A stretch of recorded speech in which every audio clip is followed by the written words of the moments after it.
بسم الله الرحمن الرحيم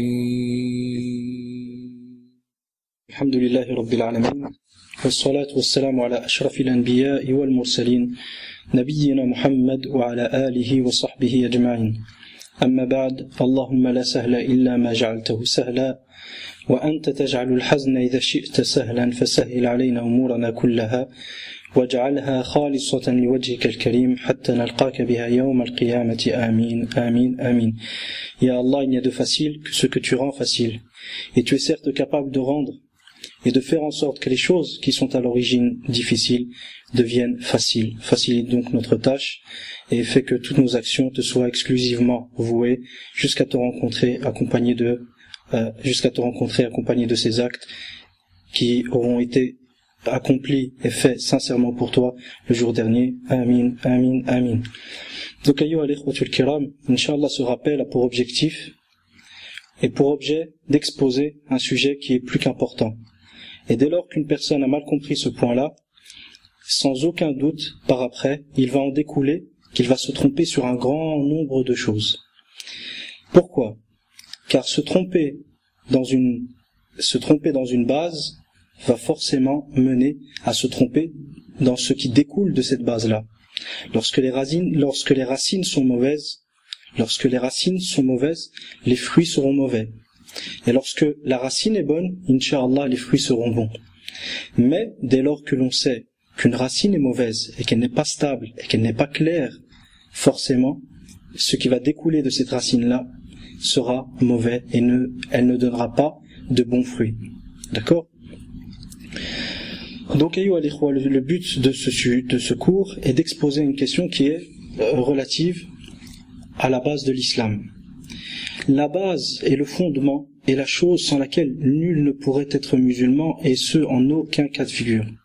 C'est-à-dire que celui qui ne le fait pas, il ne peut pas être musulman. Qu'il soit ignorant, qu'il ait une mauvaise compréhension ou non. Il ne peut pas être musulman sans avoir réalisé cette base fondamentale et ce principe. Cette base fondamentale et ce principe et ce fondement qui est que les savants ont nommé par après, c'est-à-dire après l'époque des Sahaba et des Tabi'in, le fondement de la religion, d'accord, et qu'on appelle en arabe le asl du din. Et sachez ayyuha al-ikhwa que si une chose est aussi claire et aussi importante, Allah subhanahu wa ta'ala ne peut que l'avoir exposée de la plus belle des manières et de la plus claire des manières.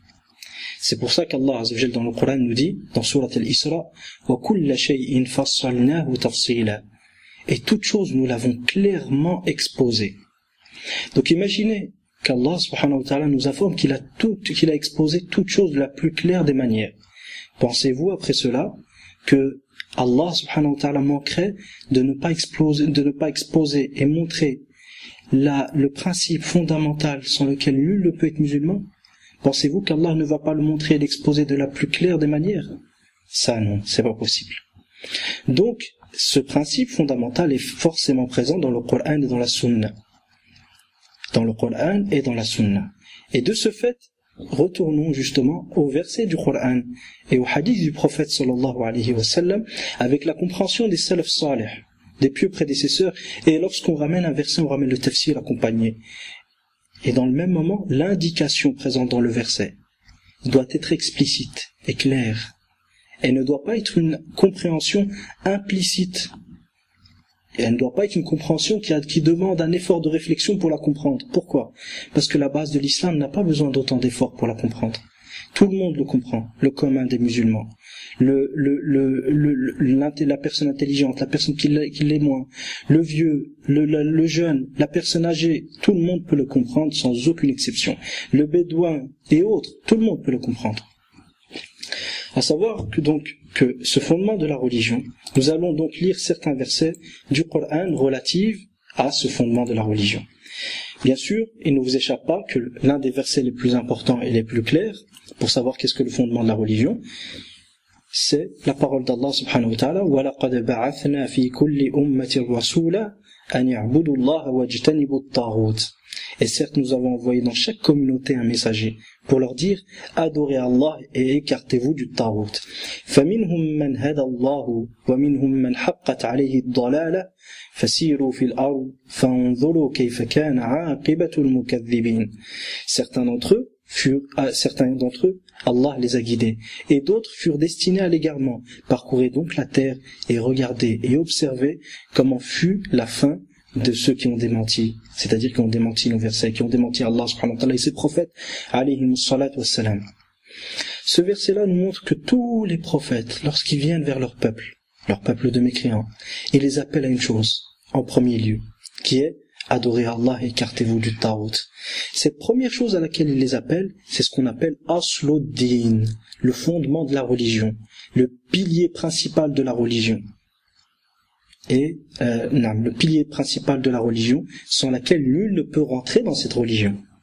Et nul ne pourrait avoir ne serait-ce qu'un pied dans cette religion sans justement ce principe fondamental, cette base qui a été résumée par Allah subhanahu wa ta'ala lorsqu'il dit et nous avons envoyé dans chaque communauté un messager pour leur dire adorez Allah et écartez-vous du tarout. Maintenant laissons la parole aux mufassirin, aux exégètes du Coran, afin qu'ils nous expliquent quel est le sens justement de cette base fondamentale de la religion, afin de savoir ce qui fait partie de cette base et ce qui ne fait pas partie de cette base-là. D'accord? Donc, on va laisser la parole à qui? À l'imam Imaduddin Ibn Kathir rahimahullah ta'ala al-Shafi'i. Il dit rahimahullah وَبَعَثَ فِي كُلِّ أُمَّةٍ أي في كل قرن وطائفة من الناس رسولا وكلهم يدعون إلى عبادة الله وينهون عن عبادة ما سواه أن يعبدوا الله واجتنبوا الطاغوت فلم يزل تعالى يرسل إلى الناس الرسل بذلك منذ حدث الشرك في بني آدم في قوم نوح الذين أرسل إليهم نوح وكان أول رسول بعثه الله إلى أهل الأرض إلى أن ختمهم بمحمد صلى الله عليه وسلم. Donc Ibn Kathir rahimahullah dit au sujet de la parole d'Allah, et nous avons envoyé dans chaque communauté un messager pour leur dire adorez Allah et écartez-vous du tarout. Il dit Allah envoya dans chaque communauté, c'est-à-dire à chaque génération et auprès de tout groupe de gens, Allah a envoyé un messager. Et tous ces messagers invitent, écoutez bien, vous allez comprendre c'est quoi la base de l'islam, et tous ces messagers invitent à adorer Allah et interdisent l'adoration d'autre que lui. Puis Ibn Kathir cite le verset adorez Allah et écartez-vous du tarout. Je répète, Ibn Kathir, voici ce qu'il dit. Et tous ces messagers invitent à adorer Allah et interdisent l'adoration de tout autre que lui. Puis Ibn Kathir, pour confirmer ce qu'il vient de dire, il cite le verset, la partie du verset où Allah dit An ya'budullaha wajtanibu at-taghut, adorez Allah et écartez-vous du tarout. Donc une parenthèse ici, le sens de l'adoration d'Allah et de s'écarter du tarout, c'est adorer Allah et n'adorer personne d'autre que lui. Donc le sens du désaveu du tarout, c'est quoi? C'est de ne pas adorer autre qu'Allah. C'est ça le principe fondamental, la base du désaveu du tarout. Celui qui ne réalise pas ça, qui est d'abandonner l'adoration d'autre qu'Allah, il n'aura pas réalisé la base du désaveu du tarout. C'est-à-dire que celui qui adore autre qu'Allah n'aura pas désavoué le tarout. Et celui qui adore qu'Allah seul et n'adore personne d'autre que lui, il aura désavoué le tarout. Donc, le sens du désaveu du tarout, qu'est-ce que c'est? C'est de ne pas d'adorer Allah et de ne adorer personne d'autre à part lui. Et de là, on comprend que la base du désaveu du tarout, c'est donc, comme je l'ai dit précédemment, c'est de n'adorer personne d'autre à part Allah. Et lorsqu'on dit n'adorer personne d'autre qu'à part Allah, ça c'est en apparence. D'accord, certes, mais cet acte en apparence qui est de ne pas adorer autre qu'Allah et d'adorer Allah seul a forcément une origine. Qui est où? Qui est dans le cœur. Qui est dans le cœur. Et c'est pour ça qu'Ibn Taymiyyah, comme on va le voir par après, disait wa aslul imani ma fil qalbi. Et la base de la foi est ce qui est dans le cœur. C'est-à-dire que la base de la foi en Allah subhanahu wa ta'ala elle réside où? Dans le cœur. Puis les actes découlent de cette foi intérieure. Et les actes font partie de la foi, comme ils disent Ahl Sunnah. Donc, en partant de ce principe, si pour qu'une personne soit musulmane, il faut qu'intérieurement et extérieurement, il abandonne l'adoration d'autre qu'Allah. Je répète, pour qu'une personne soit musulmane et pour qu'une personne réalise l'adoration d'autre qu'Allah, pour qu'une personne désavoue le tarot et désavoue l'adoration d'autre qu'Allah, il faut qu'intérieurement et qu'extérieurement, il n'adore personne d'autre à part Allah et qu'il adore Allah seul. Maintenant, de quelle manière est-ce que ceci se réalise intérieurement? De quelle manière abandonne-t-on l'adoration d'autre qu'Allah intérieurement? De quelle manière est-ce qu'on abandonne l'adoration d'autre qu'Allah intérieurement? De la manière suivante, en étant convaincu que l'adoration d'autre qu'Allah est fausse, et qu'elle est nulle, et qu'elle ne mène à rien, et qu'elle est un égarement. Je répète, de quelle manière abandonne-t-on l'adoration d'autre qu'Allah intérieurement? Premièrement, c'est en étant convaincu que l'adoration d'Allah, elle est nulle, et qu'elle est invalide, et qu'elle est fausse, et qu'elle est un égarement, et qu'elle n'est en rien une guidée. Et que celui qui adore autre qu'Allah, il est sur un égarement. Je répète, de quelle manière est-ce qu'on abandonne l'adoration d'autre qu'Allah intérieurement? C'est premièrement en étant convaincu que l'adoration d'Allah est fausse, que l'adoration d'autre qu'Allah est fausse, et qu'elle est invalide, et qu'elle est un égarement. Deuxièmement, en détestant cette adoration-là, en ne l'aimant pas. En détestant cette adoration et en ne l'aimant pas. Ça, c'est la manière de se désavouer de l'adoration d'autre qu'Allah intérieurement.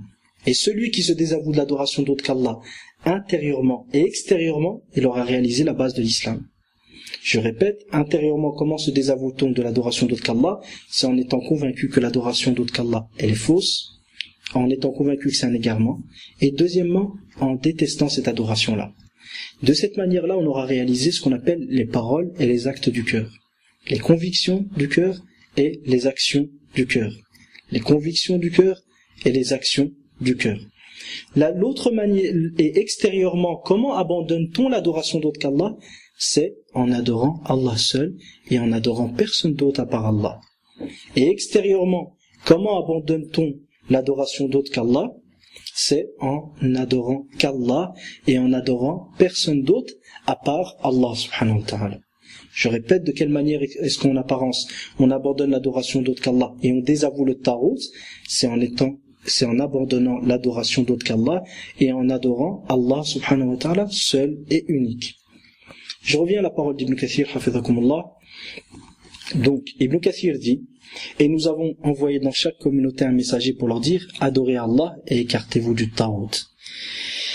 Ibn Kathir rahimahullah dit au sujet de la parole d'Allah, et nous avons envoyé dans chaque communauté un messager pour leur dire adorez Allah et écartez-vous du tarot. Il dit Allah a envoyé dans chaque communauté, c'est-à-dire à chaque génération et auprès de tout groupe de gens, un messager, et tous ces messagers invitent à adorer Allah et interdisent l'adoration de tout autre que lui. Puis Ibn Kathir cite le verset pour affirmer cette explication qu'il vient de donner. Il cite le verset pour montrer que c'est ça le sens du verset. Juste après, Ibn Kathir dit adorez Allah, écartez-vous du tarot, qui est la partie du verset.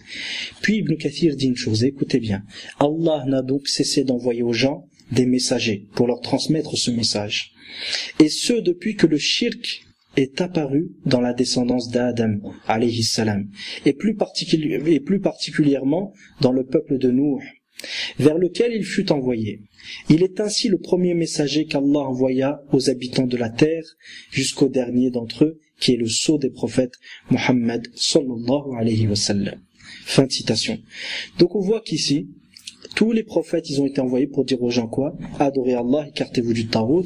Et Ibn Kathir explique ça comme étant une invitation à adorer Allah seul et à abandonner l'adoration d'autre qu'Allah. Donc de cette parole d'Ibn Kathir, on arrive à une chose, qui est que la base de l'islam à laquelle tous les prophètes ont appelé et sans laquelle nul ne peut être musulman, saisissez bien ce que je dis, Je parle ici de la base de l'islam sans laquelle nul ne peut être musulman en aucun cas de figure.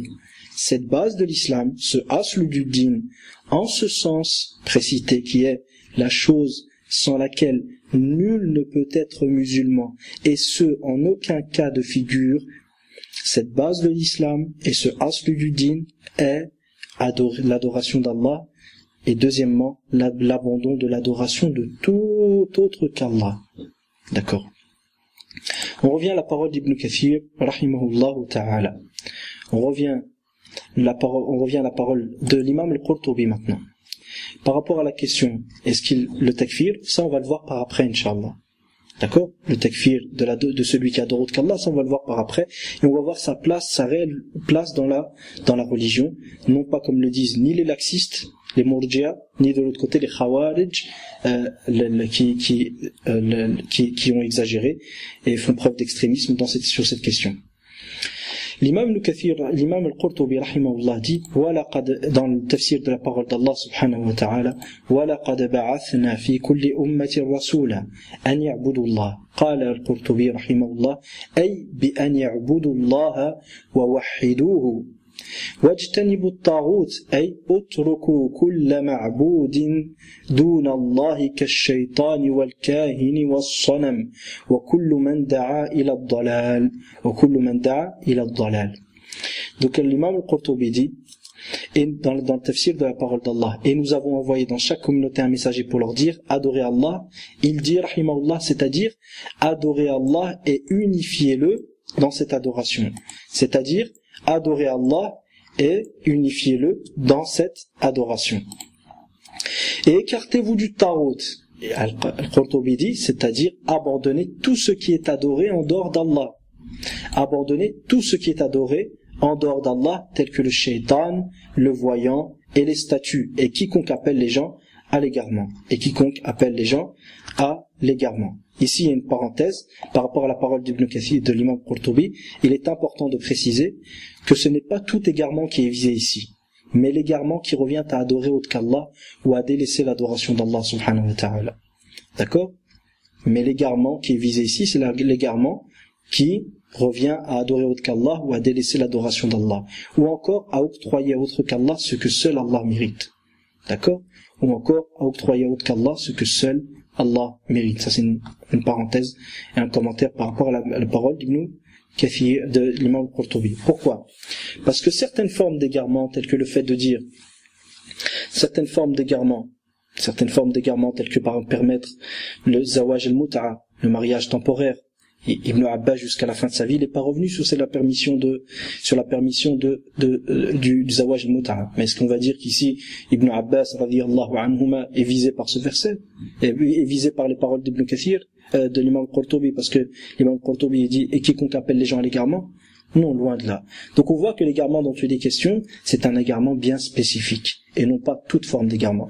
De même d'autres sujets qui ont été certaines fois l'objet de divergence à une certaine époque, ou des sujets qui sont certes un égarement, mais dont les preuves qui affirment que c'est un égarement ne sont pas des preuves catégoriques et formelles, c'est-à-dire qat'iyya. Quoi qu'il en soit, c'est un autre sujet. Ce premier verset que nous venons de voir,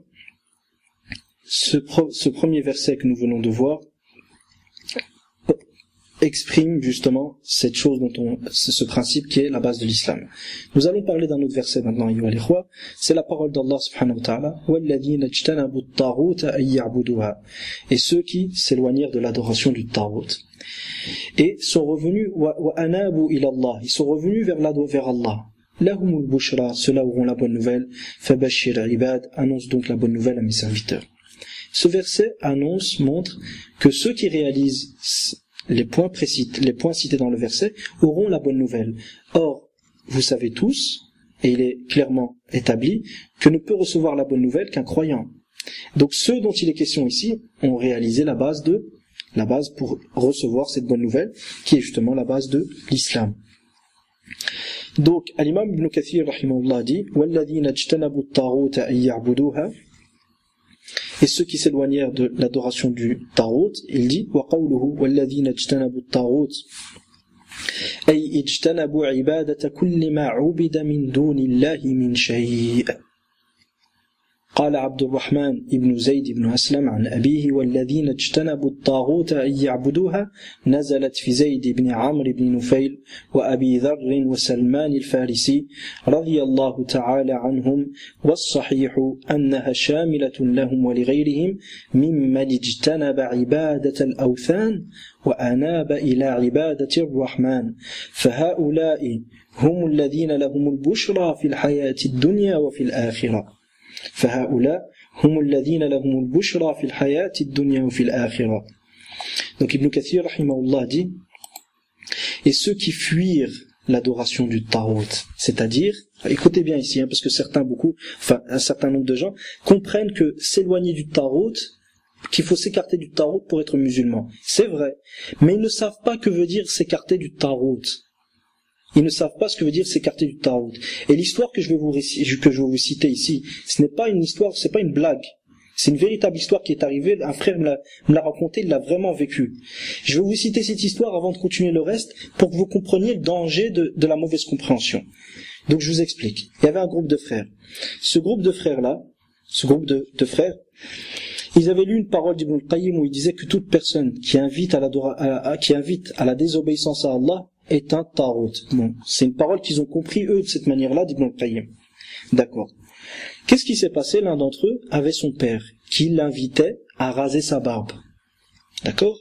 On a le père qui invite à raser la barbe. Donc on fait 1 plus 1, ça fait 2. Donc qu'est-ce qui se passe? Le père, raser la barbe, c'est haram. Donc le père invite au haram. Donc, égal, la conclusion, le père est un Tarout.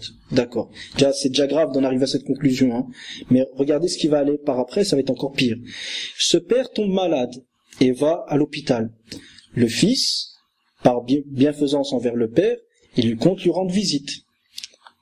Que se passe-t-il à ce moment-là? Il y a une réaction de la part d'un d'entre eux qui lui dit, mais attends, Allah subhanahu wa ta'ala nous a demandé de nous écarter du Tarout. Et si on ne s'écarte pas du Tarout, on sera mécréant. Si on ne s'écarte pas du Tarout, on sera mécréant.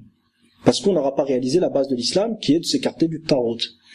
Et toi, tu vas aller visiter ton père. Et en plus, il y a un tel qui veut t'accompagner. Donc si tous les deux vous allez le visiter, vous ne vous êtes pas écartés du Tarout, donc vous serez des mécréants.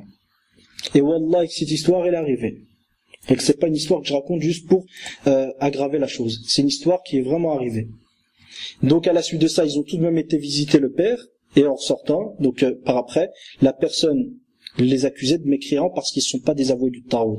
Comment ne se sont-ils pas désavoués du Tarout? C'est parce qu'ils ont été visiter un père malade qui a invité son fils à se raser la barbe. Donc imagine la gravité de l'erreur dans ces choses-là, et la gravité de la mauvaise compréhension, ça mène très très loin. Ça mène très très loin. C'est clair, il est une condition de la foi, pour être musulman, de s'écarter du Tarout. Mais que veut dire s'écarter du Tarout? Là est le hic, là est le problème. Le problème, il n'est pas dans les termes. Utiliser des termes généraux sans comprendre le sens de ces termes-là, c'est là le danger. Pas des termes généraux, des termes vagues. La condition pour être musulman, c'est de s'écarter de l'adoration du Tarout. Pas de s'écarter du Tarout physiquement. Si le Tarout, c'est ton voisin, ou que c'est quelqu'un dans le bus, si tu t'écartes pas de lui, on peut pas t'accuser de pas avoir désavoué, de pas t'être écarté du Tarout. Je sais que ça peut paraître des choses qui sont bêtes et qui ont l'air vraiment très futiles pour certains. Mais wallah que c'est arrivé ce genre d'histoire. Donc faut faire attention de bien comprendre les choses. Taïb. Quoi qu'il en soit, Inch'Allah, pour ceux qui ont des questions, s'ils veulent discuter d'autres sujets, attendez que ce soit terminé. Et barakallahu fikum, et après on en discutera, Inch'Allah. Donc, s'écarter du Tarout, c'est certes une condition de la validité de la foi. Maintenant, laissons la parole à l'imam Ibn Kathir pour nous montrer que veut dire s'écarter du Tarout. وَالَّذِينَ اجْتَنَبُوا الطَّاغُوتَ, et ceux qui fuirent l'adoration, qui fuirent le Tarout, c'est-à-dire qui s'écartèrent du Tarout, Ibn Kathir dit, c'est-à-dire ceux qui ont évité l'adoration de tout ce qui est adoré en dehors d'Allah. Voici l'explication d'Ibn Kathir. Ceux qui ont évité l'adoration de tout ce qui est adoré en dehors d'Allah. Ceux qui s'écartèrent du Tarout, ceux qui ont évité l'adoration de tout ce qui est adoré en dehors d'Allah. Donc, ici dans la parole d'Ibn Kathir, on voit que le sens de s'écarter de l'adoration du Tarout et de s'écarter du Tarout. Et le sens du désaveu du Tarout, c'est quoi? C'est de s'écarter et d'éviter l'adoration de tout ce qui est adoré en dehors d'Allah. C'est-à-dire, ça revient à ce qu'on a dit précédemment, donc d'être convaincu que l'adoration d'autre qu'Allah elle est fausse et qu'elle est un égarement, de détester l'adoration d'autre qu'Allah et de ne pas adorer autre qu'Allah en apparence. Et celui qui aura réalisé ces 3 points, il aura réalisé la base du désaveu du Tarout. Il aura réalisé la base du désaveu du Tarout. D'accord? Puis, Ibn Kathir, il continue, et ça va confirmer ce qui a été dit. Il dit, Abdurrahman ibn Zayd ibn Aslam rapporte selon son père que le sens de la parole d'Allah est ceux qui fuirent l'adoration du Tarout. Que ce verset fut révélé au sujet de Amr ibn Nufayl, qui était l'un des Hunafa, l'un des monothéistes avant même l'envoi du prophète sallallahu alayhi wa sallam, qu'il a été révélé aussi au sujet de Abu Dhar et Salman Farisi radiyallahu anhum. Et Ibn Kathir dit, et le plus juste est de dire que ce verset, écoutez bien, que ce verset concerne aussi bien ces derniers que toute personne, écoutez bien, qui évita l'adoration des idoles et revint vers l'adoration d'Ar-Rahman, d'Allah subhanahu wa ta'ala. Ceux-là, seuls mériteront la bonne nouvelle en ce bas monde et dans l'au-delà. Je répète, le plus juste est de dire que ce verset concerne aussi bien ces derniers, c'est-à-dire Amr ibn Nufayl, Abu Dhar et Salman al-Farisi, que toute personne qui a évité l'adoration des idoles et qui est revenue vers l'adoration d'Ar-Rahman, Allah subhanahu wa ta'ala. Ceux-là seuls mériteront la bonne nouvelle en ce bas monde et dans l'au-delà. Ceux-là seuls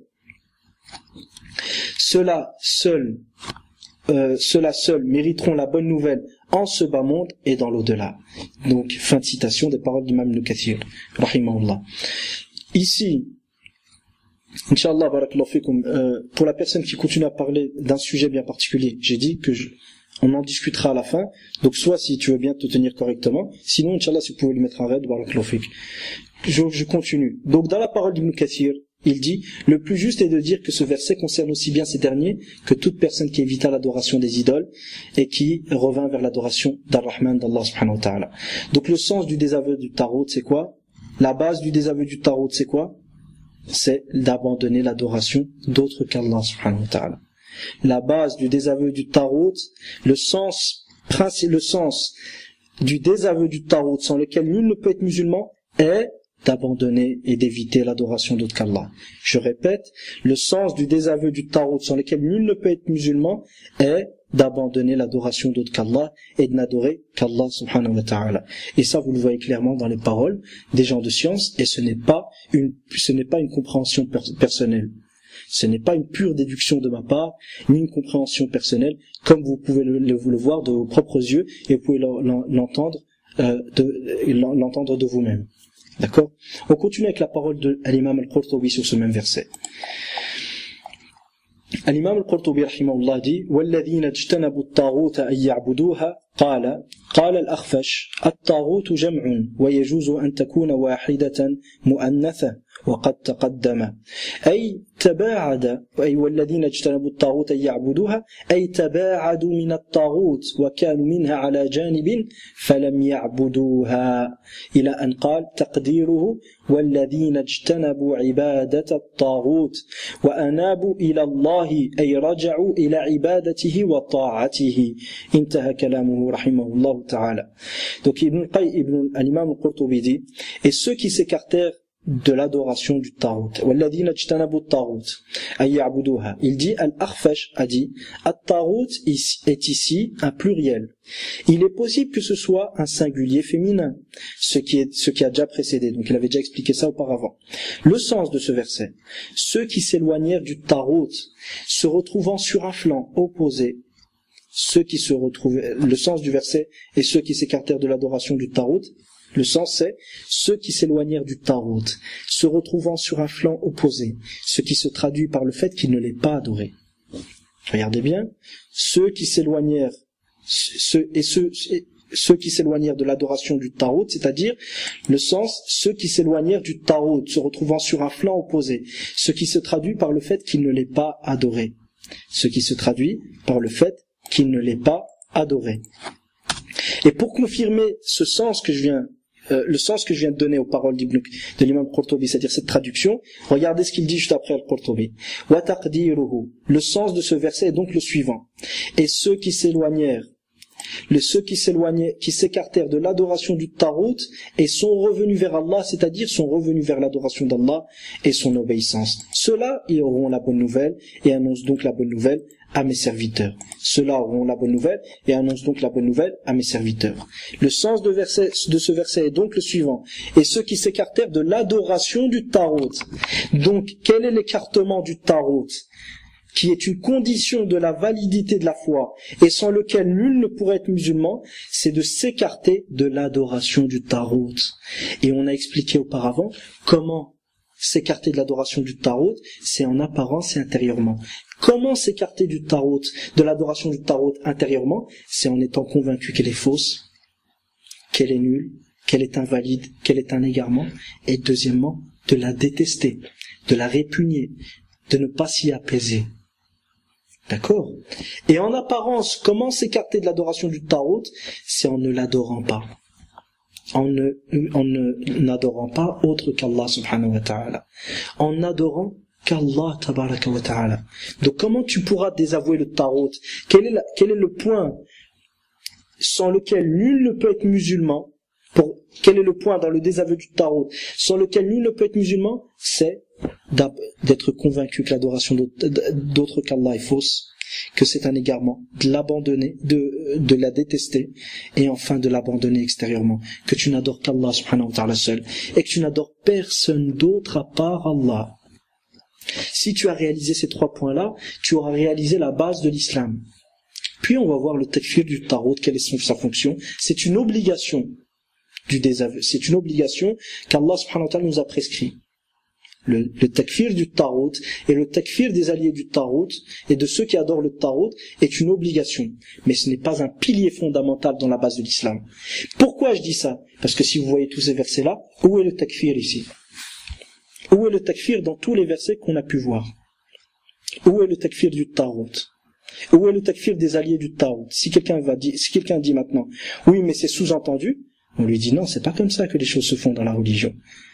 Si c'était une condition de la validité de la foi, je répète l'introduction que j'avais citée au départ, Allah subhanahu wa ta'ala dit wa kulla shay'in fassalnahu tafsila, et toute chose nous l'avons clairement exposé. Et Allah subhanahu wa ta'ala dit dans un autre verset wa anzalna ilayka al-kitaba litubayyina lin-nasi ma nuzila ilayhim wa anzalna ilayka adh-dhikra litubayyina lin-nasi ma nuzila ilayhim, et nous t'avons révélé le rappel qui est la sunna ici, afin que tu exposes aux gens ce qui leur a été descendu. Donc le prophète sallallahu alayhi wa sallam a clairement exposé la religion et plus particulièrement la base de cette religion sans laquelle nul ne peut être musulman. Et Allah subhanahu wa ta'ala l'a exposé de la manière la plus claire dans son livre et à travers la sunna de son messager sallallahu alayhi wa sallam. Et quiconque prétend qu'une chose sans laquelle nul ne peut être musulman a besoin d'un effort d'interprétation, d'un effort de réflexion pour être comprise du livre d'Allah subhanahu wa ta'ala et de la sunna de son prophète sallallahu alayhi wa sallam, n'aura pas compris ce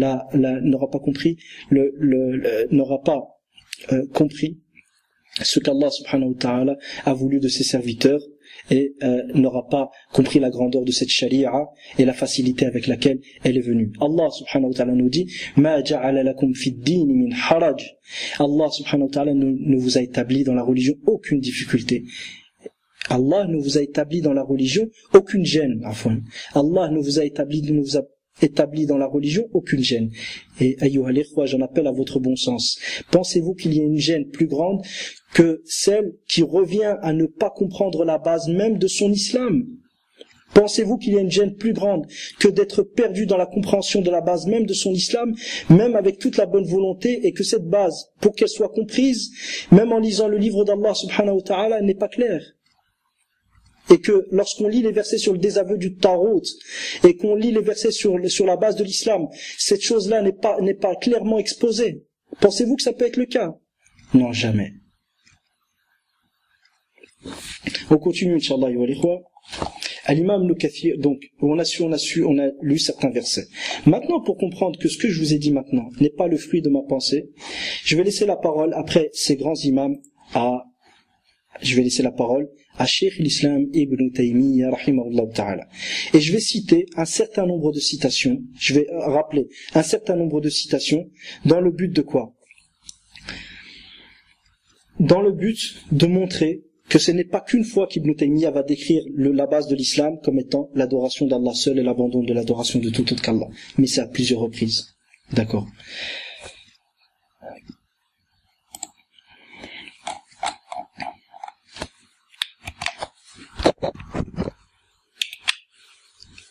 Salam alaikum. Donc, juste chercher le tafsir d'un verset, vu qu'un verset a été cité par une personne. Donc le verset qui est souvent employé par certains égarés pour justifier leur égarement et leur extrémisme, ils utilisent la parole d'Allah subhanahu wa ta'ala فَمَنْ يَكْفُرْ بِالطَّاغُوتِ وَيُؤْمِنْ بِاللَّهِ فَقَدِ اسْتَمْسَكَ بِالْعُرْوَةِ الْوُثْقَى لَا انْفِصَامَ لَهَا وَاللَّهُ سَمِيعٌ عَلِيمٌ. Quiconque désavoue, et je laisse le terme arabe, quiconque yakfur bit-taghut, quiconque yakfur bit-taghut et croit en Allah aura alors saisi l'anse la plus solide qui ne peut se briser, et Allah demeure le plus audient et l'alim, c'est-à-dire celui qui sait toute chose.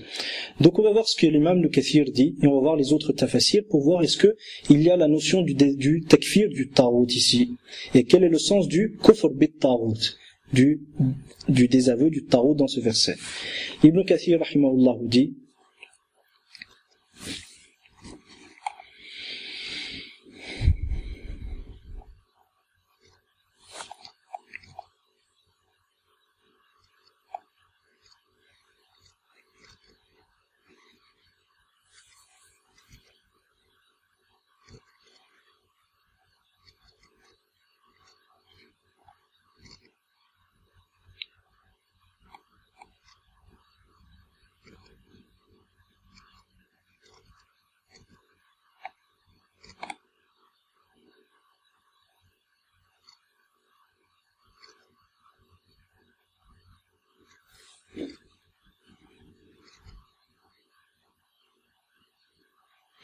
Donc Ibn Kathir rahimahullah dit: وقوله فمن يكفر بالطاغوت ويؤمن بالله فقد استمسك بالعروة الوثقى لا انفصام لها والله سميع عليم.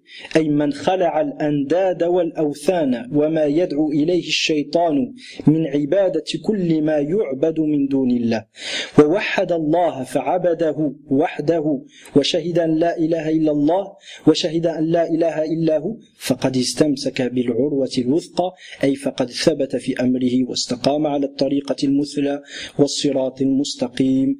قال نعم والصراط المستقيم. Donc Ibn Kathir dit le sens de la parole d'Allah, quiconque désavoue le taghut tout en croyant en Allah aura saisi l'anse la plus solide qui ne peut se briser, et Allah est l'audient, le savant. Il dit le sens de ce verset est Man khala'a al-andada wal-awthan, celui qui se débarrasse des égaux qu'on donne à Allah, wal-awthan, et des idoles des idoles adorées en dehors d'Allah, et toute chose wa ma yad'u ilayhi shaytan, et ce à quoi le shaytan appelle comme adoration d'autre qu'Allah. Donc, regardez, écoutez bien, celui qui délaisse les égaux et les idoles et l'adoration d'autre qu'Allah à laquelle le shaytan il appelle, celui qui agit de la sorte, wa wahhada Allah, et qu'il adore et qu'il unifie Allah. Comment? Fa'abadahu wahdahu, en l'adorant lui seul. Wa shahidan la ilaha illallah, et témoigne de la ilaha, et témoigne qu'il n'y a de véritable divinité que lui. Celui-ci aura saisi l'anse la plus solide, c'est-à-dire il sera resté stable dans sa situation, et il aura suivi un chemin droit et une voie de droiture. Et il aura suivi un chemin droit et une voie de droiture. Je répète ce qu'il dit Ibn Kathir, le sens du verset فَمَنْ يَكْفُرْ بِالطَّاغُوتِ, quiconque désavoue le taghut tout en croyant à Allah aura saisi l'anse la plus solide. L'anse la plus solide, quel est le sens de ce verset? أي من خلع الأنداد والأوثان وما يدعو إليه الشيطان من عبادة كل ما يعبد من دون الله, celui qui délaisse les égaux et les idoles et l'adoration d'autres qu'Allah à laquelle le shaitan il appelle, et qui unifie Allah en l'adorant lui seul et témoigne qu'il n'y a de véritable divinité que lui. celui-ci aura résilience la plus solide, c'est-à-dire sa situation aura été stable et il aura suivi avec droiture le droit chemin et la voie de droiture. C'est une traduction approximative, surtout pour la fin. فقد ثبت في أمره واستقام على الطريقة المثلى والصراط المستقيم. Donc, mais écoutez bien comment Ibn Kathir a expliqué le désaveu du Tarot. Il a dit, celui qui abandonne les égaux et les idoles et l'adoration d'autre qu'Allah à laquelle le shaitan appelle, et qui unifie Allah en l'adorant lui seul, et qui témoigne de la ilaha illallah, qui témoigne qu'il n'y a de véritable divinité qu'Allah, celui-ci aura résilience la plus solide. Donc, comme dit le frère Hafidhahullah wa Jazahullah khairan, Abu Mus'ab, où est ici le takfir du Tarot? Ibn Kathir il l'a oublié. Est-ce qu'Ibn Kathir a oublié que le désaveu du Tarot signifiait que celui qui ne fait pas le takfir du Tarot ne peut en aucun cas être musulman, car il n'aura pas réalisé la base même de l'islam, et qu'il n'aura pas réalisé la base même du désaveu du Tarot? Et regardez, subhanallah, Wallah ayyuha l'ikhwa, alhamdulillah, comme Allah subhanahu wa ta'ala dit, wa shahida shahidun min ahliha, et un témoin de son, ça c'est bien sûr, c'est un verset du Coran dans Surat Yusuf, qui montre que un témoin de la propre famille de la femme qui a invité Yusuf al-Fahisha a témoigné contre elle. Ici, je vais laisser la parole à l'une des références, l'une des têtes des Khawarij contemporains. Qu'est-ce qu'il va montrer? Il va complètement se contredire. Et il va exactement dire ce que, depuis je ne sais combien de temps, on est en train d'exposer, et pour lequel, et justement pour ce point-là, on nous a accusé de quoi? D'inventer sur les savants, de ne pas connaître la base de l'islam, et autres parmi les mensonges. Regardez ce qu'il dit, justement, attendez juste un instant.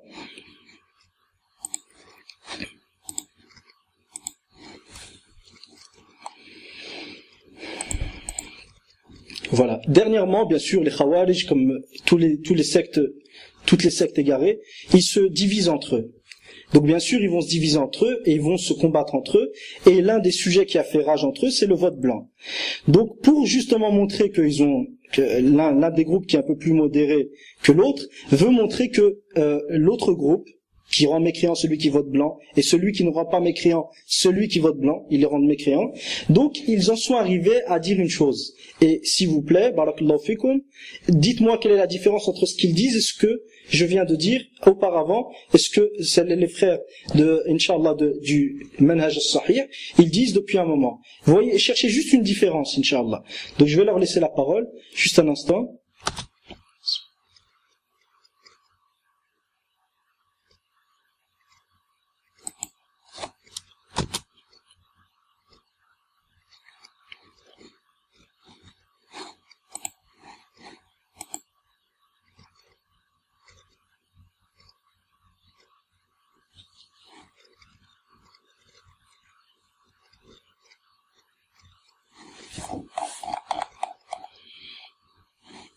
Voilà.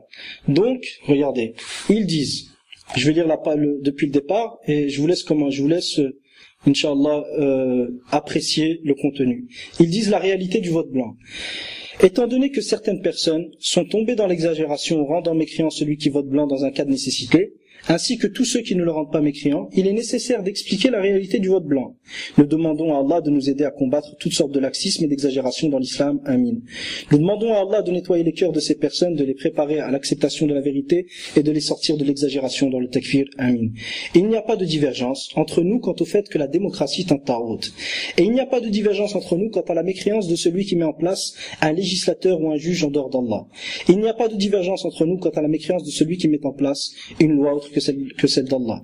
La divergence se situe au niveau de celui qui prend part dans la démocratie en votant pour aucun législateur et aucune loi. Nos opposants, donc leurs opposants à eux, en sachant que celui qui écrit ça, c'est Ibrahim 33, c'est son site. Donc il dit nos opposants, qui sont anti-Talafi, qui sont vraiment les pires des Khawarij, ils sont encore dans un égarement encore plus profond, des obscurités l'une au-dessus de l'autre. Lorsque tu lèves ta main, tu ne vois même pas la lumière.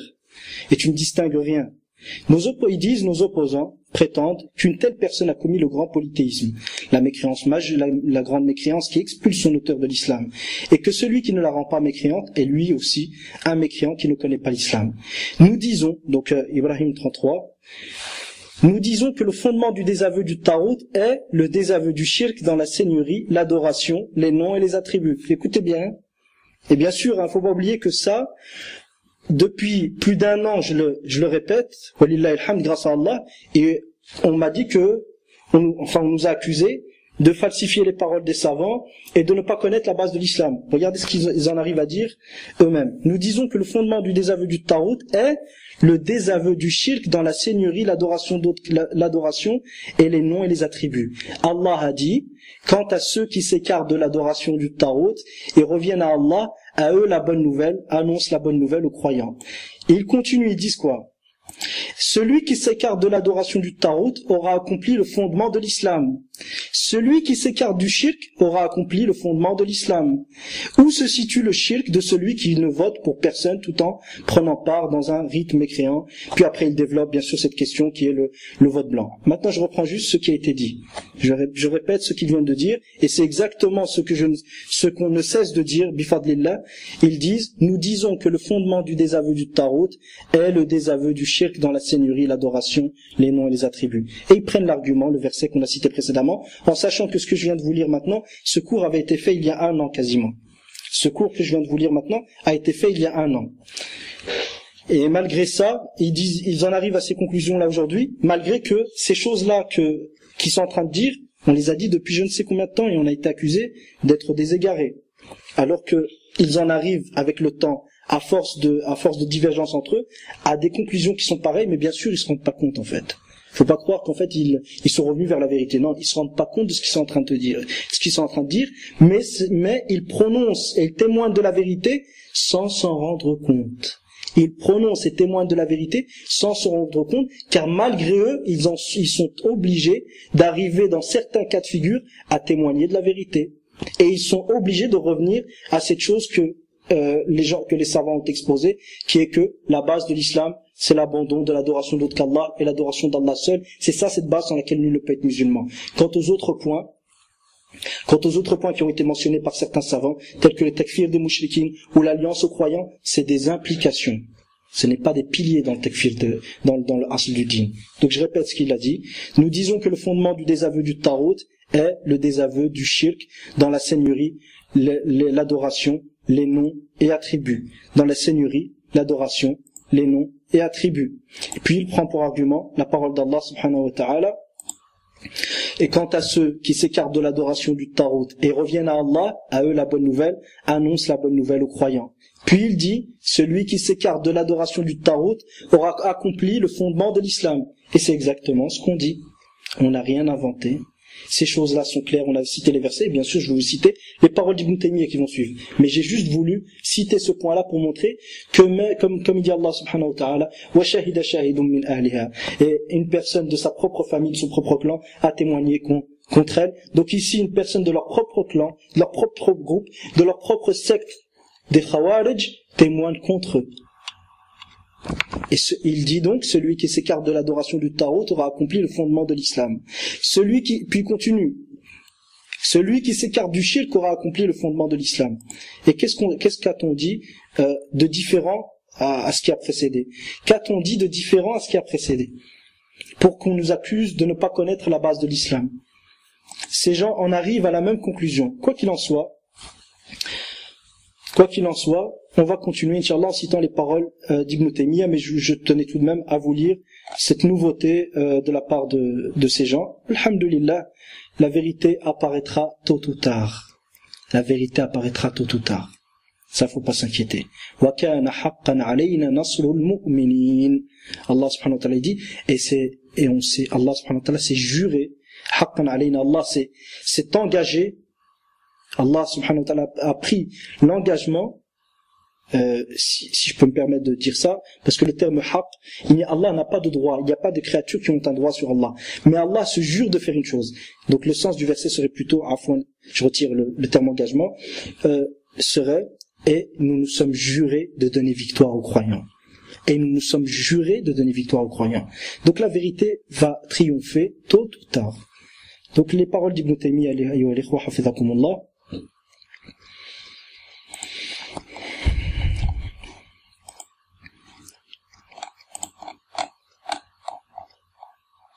Cheikh al-Islam Ibn Taymiyyah rahimahullah dit dans le Fatawa al-Kubra, volume 1, page 415, il dit dans le Fatawa al-Kubra, volume 1, page 415, et la parole d'Allah Ta'ala, قُلْ أَمَرَ رَبِّي بِالْقِسْطِ وَأَنْ أَقِيمُوا وُجُوهَكُمْ عِنْدَ كُلِّ مَسْجِدٍ وَادْعُوهُ مُخْلِصِينَ لَهُ الدِّينَ كَمَا بَدَأَكُمْ تَعُودُونَ.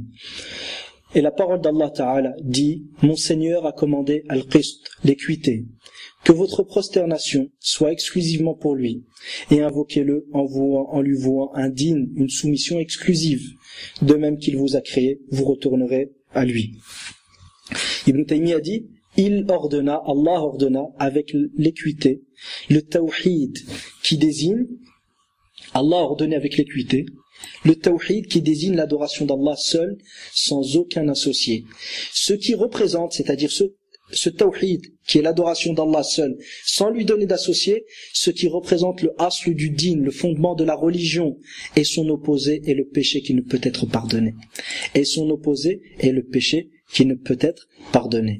Donc regardez bien ici comment Ibn Taymiyyah a défini le asl du din. Et il a utilisé le terme asl din, le fondement de la religion, pour pas qu'on nous dise que c'est nous, par après, qui avons donné une définition de notre part à ce fondement de la religion. Regardez qui c'est qui parle ici. Il dit le tawhid. Allah a ordonné avec le qist, l'équité, il a ordonné le tawhid. Qui désigne, donc le tawhid désigne l'adoration d'Allah seul, sans lui donner d'associé. Ce qui représente, donc l'adoration d'Allah seul, sans lui donner d'associé, représente le asl du din, le fondement de la religion, et son opposé, l'opposé au asl du din, sans lequel nul ne peut, une parenthèse, sans lequel nul ne peut être, si quelqu'un le commet, il ne peut pas être musulman, est le péché qui ne peut être pardonné. Et le péché qui ne peut être pardonné. Continuons, regardez ce qu'Ibn Taymiyyah dit après. Et ce tawhid, qui représente Asluddin, le fondement du din, est la plus grande équité et justice, et son opposé, qui est le shirk, est la plus grande des injustices.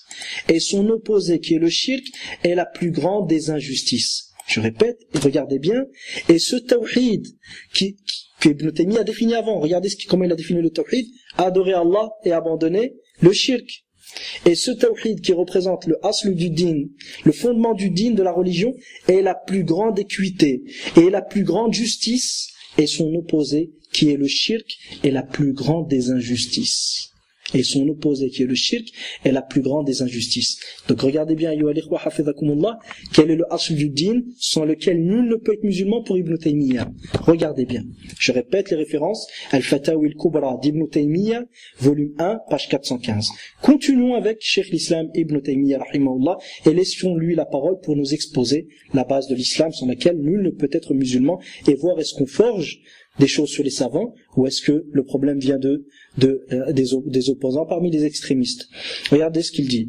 Il dit de même dans son ouvrage Iqtida'u Sirat al-Mustaqim, page 445 des éditions Maktabatul Madani, il dit Allah Ta'ala est donc le seul en droit d'être adoré, sans qu'aucun associé ne lui soit donné. Sans qu'aucun associé ne lui soit donné. Et ceci, c'est-à-dire l'adoration d'Allah seul et l'abandon de l'adoration de tout autre que lui, représente le asl du tawhid, le fondement du tawhid pour lequel Allah envoya ses messagers et sur base duquel les livres furent révélés. Et sur base duquel les livres furent révélés. Et sur base duquel les livres furent révélés.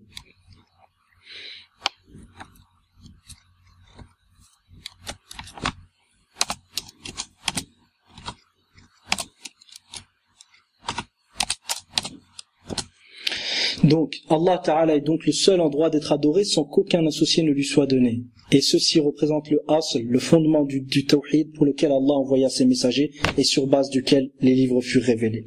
Puis Ibn Taymiyyah a dit, les preuves, bien sûr, ce qui a précédé, Allah Ta'ala dit, وَاسْأَلْ مَنْ أَرْسَلْنَا مِنْ قَبْلِكَ مِنْ رُسُلِنَا أَجَعَلْنَا مِنْ دُونِ الرَّحْمَنِ آلِهَةً يُعْبَدُونَ. Et demande à ceux de nos messagers que nous avons envoyés avant toi, si nous avons institué en dehors du tout miséricordieux des divinités adorées. Et demande à ceux de nos messagers que nous avons envoyés avant toi, si nous avions institué en dehors du tout miséricordieux des divinités adorées. Ici, c'est bien sûr, c'est une question,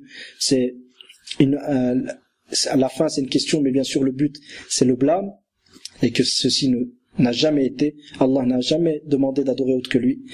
Et Allah Ta'ala, donc ça c'était une parenthèse, donc je cite la suite du verset, la suite de la citation d'Ibn Taymiyyah, il dit, et Allah Ta'ala dit, وَلَقَدْ بَعَثْنَا فِي كُلِّ أُمَّةٍ رَسُولًا وَمَا أَرْسَلْنَا مِنْ قَبْلِكَ مِنْ رَسُولٍ إِلَّا نُوحِي إِلَيْهِ أَنَّهُ لَا إِلَهَ إِلَّا أَنَا فَاعْبُدُونِ. Et nous n'avons envoyé aucun messager, et nous n'avons envoyé avant toi aucun messager à qui nous n'ayons révélé point de divinité, point de véritable divinité digne d'être adorée en dehors de moi, adorez-moi donc. Point de véritable divinité digne d'être adorée en dehors de moi, adorez-moi donc. Et Allah Ta'ala dit, وَلَقَدْ بَعَثْنَا فِي كُلِّ أُمَّةٍ رَسُولًا أَنِ اعْبُدُوا اللَّهَ وَاجْتَنِبُوا الطَّاغُوتَ. Et nous avons certes envoyé dans chaque communauté un messager pour leur dire adorez Allah et écartez-vous du tarout. فَمِنْهُمْ مَنْ هَدَى اللَّهُ وَمِنْهُمْ مَنْ حَقَّتْ عَلَيْهِمُ الضَّلَالَةُ. Alors Allah en guida certains, mais il y en eut qui ont été destinés à l'égarement. فَسِيرُوا فِي الْأَرْضِ, parcourez donc la terre. وَانظُرُوا فَسِيرُوا فِي الْأَرْضِ فَانظُرُوا كَيْفَ كَانَ عَاقِبَةُ الْمُكَذِّبِينَ. Parcourez donc la terre et regardez quelle fut la fin de ceux qui traitaient nos messagers de menteurs. Fin de citation des paroles d'Ibn Taymiyyah. Les références اقتضاء الصراط المستقيم في مخالفة أصحاب الجحيم, page 445. Commentaire. On voit clairement qu'Ibn Taymiyyah considère ces versets comme un exposé de Asl-ud-Din, les versets qu'il a cités. Et certains de ces versets, deux d'entre eux en particulier, on a vu le tafsir. Et il n'était nullement question du takfir des mushrikin, ni du takfir du tarot ici. D'accord ? Donc on voit que le sens de ces versets-là, la base sur laquelle nul ne peut être musulman, c'est d'adorer Allah et d'abandonner l'adoration d'autre qu'Allah. Cheikh l'Islam Ibn Taymiyyah dit aussi dans Majmou' al-Fatawi, volume 11, page 218, la réalité, c'est-à-dire la réalité du din, la réalité du din, le din du Seigneur des mondes est le point commun des prophètes et messagers. Bien que chacun d'entre eux possède une voie à suivre et une tradition à respecter. Jusqu'à ce qu'ils disent, la shira'a, la législation, est comparable à la source d'un fleuve. Et le minhaj, la voie à suivre, représente la voie qui est empruntée sur ce fleuve. Et l'objectif recherché est la réalité du din, qui est, ou qui désigne, l'adoration d'Allah seul, sans aucun associé, et qui représente cette réalité, qui représente la réalité du din de l'islam, ou la réalité de la religion islamique. Je répète, et l'objectif recherché est la réalité du din, qui est, ou qui désigne l'adoration d'Allah seul, sans aucun associé, et qui représente cette réalité-là, et cette adoration d'Allah seul, sans aucun associé, représente la réalité, le véritable sens du din de l'islam, et le véritable sens de la religion islamique. Ce din qui consiste à se soumettre exclusivement à Allah, le Seigneur des mondes, sans se soumettre à qui que ce soit d'autre, c'est-à-dire la soumission, il y a une parenthèse ici, la soumission exclusive du serviteur à Allah, le Seigneur des mondes, sans se soumettre à qui que ce soit d'autre. Puis Ibn Taymiyyah continue, il dit, ainsi celui qui se soumet à autre que lui sera un mushrik. Et Allah ne pardonne pas qu'on lui associe quoi que ce soit. Et celui qui ne se soumet pas à Allah, mais au contraire se refuse par orgueil à adorer Allah, sera du nombre de ceux qu'Allah qualifia en disant وَقَالَ رَبُّكُمُ ادْعُونِي أَسْتَجِبْ لَكُمْ إِنَّ الَّذِينَ يَسْتَكْبِرُونَ عَنْ عِبَادَتِي سَيَدْخُلُونَ جَهَنَّمَ دَاخِرِينَ. Et votre Seigneur dit, appelez-moi, invoquez-moi, implorez-moi, je vous répondrai. Ceux qui par orgueil se refusent à m'adorer entreront bientôt dans l'enfer humiliés. je cite le passage qui était, fin de citation des paroles d'Ibn Taymiyyah, je cite le passage qui était concerné, et l'objectif recherché est la réalité du din qui est, ou qui désigne l'adoration d'Allah seul sans aucun associé, et cette adoration d'Allah seul sans aucun associé représente la réalité du din de l'islam ou la réalité de la religion islamique. Les références, je répète, Majmou' al-Fatawi, volume 11, page 218. Je continue avec Ibn Taymiyyah, rahimahullah.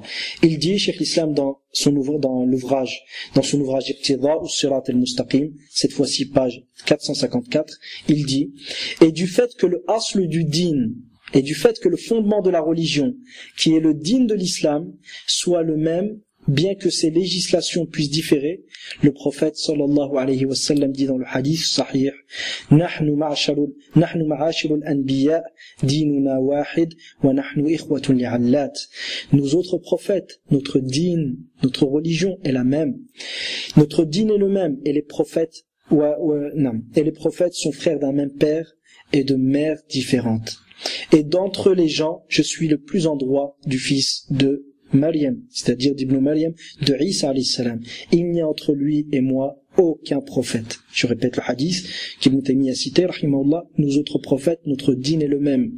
Et les prophètes sont frères d'un même père et de mères différentes. Et d'entre les gens, je suis le plus en droit du fils de Maryam, alayhi salam. Il n'y a entre lui et moi aucun prophète. Puis Ibn Taymiyyah continue dit, ainsi leur din, qui est l'adoration d'Allah seul, sans aucun associé, est le même. Je répète, ainsi leur din, qui est le din de qui? Des prophètes, et qui est la base de l'islam ici. C'est quoi ce din-là? Je vous laisse lire de vous-même, et je vous laisse constater la chose de vous-même. Ainsi leur din, qui est l'adoration d'Allah seul, sans aucun associé, est le même. Donc une parenthèse ici, lorsqu'on dit que la base de l'islam sur laquelle nul ne peut être musulman en aucun cas de figure, c'est l'adoration d'Allah seul et l'abandon de l'adoration d'autre qu'Allah, est-ce qu'on a inventé, est-ce qu'on a forgé des choses? Et n'est-ce pas là les paroles des savants de l'islam? À vous de constater et de voir les choses de vous-même. Donc Ibn Taymiyyah dit ainsi leur din qui est l'adoration d'Allah seul sans aucun associé est le même. Puis Ibn Taymiyyah continue et dit et à chaque époque il doit être adoré, c'est-à-dire Allah subhanahu wa ta'ala doit être adoré par ce qu'il a ordonné à cette même époque. Et cette adoration sera le din de l'islam à ce moment-là. Et cette adoration sera le din de l'islam à ce moment-là. Fin de citation, je répète les références Iqtida as-Sirat al-Mustaqim, page 454. Donc, ayyuha al-ikhwa, aussi celui qui commet cette forme Donc, comme vous pouvez voir à travers toutes ces citations, ayyuha al-ikhwa, on voit bien que la base de l'islam, c'est l'adoration d'Allah subhanahu wa ta'ala seul et l'abandon de l'adoration de tout autre qu'Allah. L'adoration d'Allah seul et l'abandon de l'adoration de tout autre qu'Allah subhanahu wa ta'ala. Pour clore, Inch'Allah, ce rappel, je vais laisser la parole à l'un des imams de la da'wa al-Najdiyya, à Cheikh Abdullah ibn Abdurrahman Abu Butayn, qui est souvent utilisé par les Khawarij, dont ils ne comprennent même pas les paroles. Afin que nous ne nous disent pas, encore une fois, que vous insultez les savants du Najd. Non, jamais. Loin de là, mais c'est votre compréhension des paroles des savants du Najd qui est erronée. Et laissons la parole à l'imam Abu Butayn, qui est l'un des muhaqqiqin dans la da'wa najdiyya, comme l'a cité Cheikh Abdelaziz Ali Abdel Latif, dans une communication téléphonique avec Al-Abd al-Faqir. Lorsque je précise certaines fois la source dont j'ai entendu certaines informations de certains savants, c'est parce que ça fait partie de l'Aman al-Ilmiyya. Ça fait partie de l'Aman al-Ilmiyya, c'est-à-dire que par respect de cette science, il est important de citer la manière dont tu as su certaines choses de la part de certains savants. Si c'est en la lisant, tu dois dire que c'est une lecture. Si c'est en l'écoutant, tu dois dire comment tu l'as écouté. Si le cheikh te l'a dit, tu dois dire comment tu l'as entendu. Si c'est à travers le téléphone, tu dois dire que c'est au téléphone. Si tu l'as entendu à vive voix, directement et que tu étais devant le shir, tu dois dire que c'était devant le shir. Donc c'est pour cette raison-là que j'expose, et Inch'Allah il est important que cette manhajiyya soit respectée de la part de nos frères fillah azza wa jal, que lorsqu'on entend une chose d'un shir, qu'on précise où on l'a entendu, comment on l'a entendu. Si c'est une audio, tu précises l'audio. Si c'est au téléphone, c'est au téléphone. Si tu l'as rencontré, si tu l'as rencontré, tu le précises. Donc, Cheikh Abdelaziz Ali Abdel Latif précisait une chose, c'est que Cheikh Abdullah Abu Butayn était l'un des muhaqqiqin de la da'wa najdiyya. De même, Cheikh Abdel Latif ibn Abdelrahman et d'autres, par exemple, parmi les savants d'Ad-Da'wa Najdiya, n'avaient pas atteint ce degré. Par exemple, Cheikh Suleiman Nusahman ne peut pas être comparé à Cheikh Abdullah Abu Butayn, rahimahullah. Et ne peut pas être comparé à Cheikh Abdel Latif ibn Abdelrahman.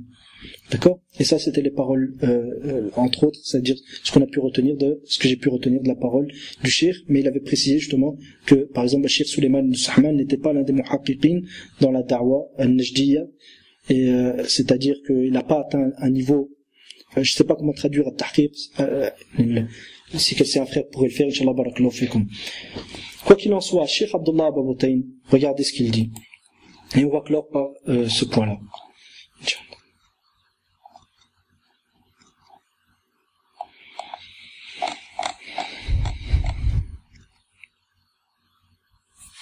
Le Cheikh Abdullah ibn Abdelrahman Abu Butayn rahimahullah dit: quant à celui qui estime que le chemin des mécréants est plus en droit que celui des croyants, et qu'il dit en visant les gens de notre époque, ce que font les idolâtres d'aujourd'hui auprès des tombes, ou autre monument est meilleur que celui qui n'invoque qu'Allah et n'invoque personne d'autre que lui, celui-ci est un mécréant sans aucun doute. De même, nous disons que ce que font les idolâtres, les mouchriquines, de notre époque auprès des tombeaux, comme invoquer les morts, leur demander d'exaucer des prières, le secours dans la difficulté, leur offrir des sacrifices et des vœux, nous disons que ceci est incontestablement du shirk akbar. Quiconque le commet est un mécréant, et ceux qui pratiquent ces actes d'adoration près des tombes sont des mécréants sans l'ombre d'un doute. Quant à ce que disent les ignorants, vous traitez les musulmans de mécréants, ceux-là ne connaissent pas l'islam ni le tawhid. Puis le cheikh dit, et le zahir, et que l'islam de celui qui tient ses propos n'est pas valide, car, et là, faut bien rester sur la particule, car, en arabe c'est lam ta'lil, li anna, et cette particule-là en arabe qui est lam, qu'on qualifie de lam ou ta'lil, là c'est la particule lam qui a pour objectif et pour objet de justifier le hukm précité. Imaginez que je te dis, j'ai pas faim, lastu jaw'an li'anni qad akaltu sabahan. Lastu jaw'an li'anni qad akaltu sabahan. Si je te dis, je n'ai pas faim, car j'ai mangé ce matin. J'ai pas faim, c'est le hukm. Je n'ai pas faim, c'est le hukm. J'ai mangé ce matin, c'est la justification du hukm. Comment est-ce justifié? Quelle a été la particule qui m'a permis de montrer que lorsque je dis j'ai mangé ce matin, que je suis en train de justifier la raison pour laquelle j'ai pas faim? C'est la particule car en français. En arabe, on l'appelle comment? Lam ou ta'lil. Et on dit quoi? On dit li anna kadha wa kadha. Li anni qad akaltu sabahan. Cette particule-là a pour objectif de justifier le hukm précédent.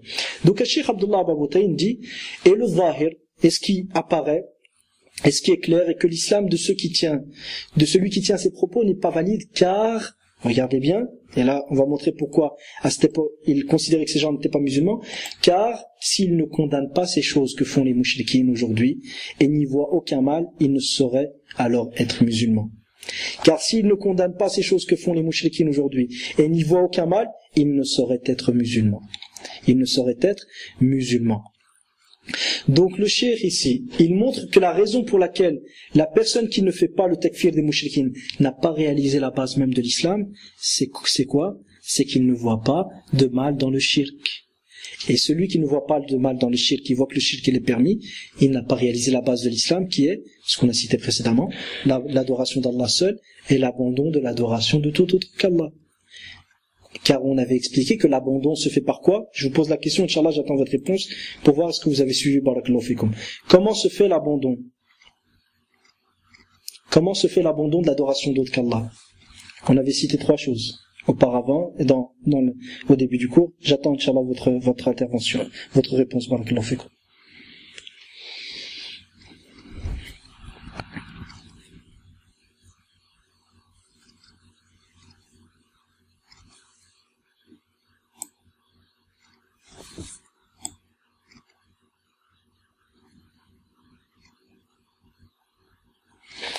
Le frère dit donc ne pas s'en satisfaire. Ne pas s'en satisfaire, c'est vague. J'aimerais, Inch'Allah, que tu sois plus précis. Pour ceux qui ont assisté, si vous étiez attentifs, Je pense qu'il n'y a aucun problème à répondre parce que je l'ai répété plusieurs fois. Et le but de répéter plusieurs fois, c'est comme ils disent al-ulama, ma takarrara taqarrar. Ce qui est répété finit par être retenu et appris. S'écarter, s'éloigner. C'est trop vague, akhi. Sois plus précis, barakallahu fik. Le détester, jazakumullahu khairan, c'est l'un des points qu'on a cités. C'est détester quoi? C'est détester l'adoration d'autres qu'Allah. D'accord. Mais ça, c'est l'un des points qu'on avait qualifié d'action du cœur, d'acte du cœur. Il reste quoi? La parole du cœur et les actes des membres du corps. Savoir que son adoration est nulle, jazakallahu khairan. Donc, savoir que son adoration est nulle, c'est la parole du cœur, la conviction. Il reste un troisième point, c'est quoi? Le détester l'adoration d'autre qu'Allah, savoir que l'adoration d'autre qu'Allah est nulle. Donc, la science, c'est la conviction. Quand tu sais une chose, tu en es convaincu, d'accord? La troisième, c'est quoi? C'est de ne pas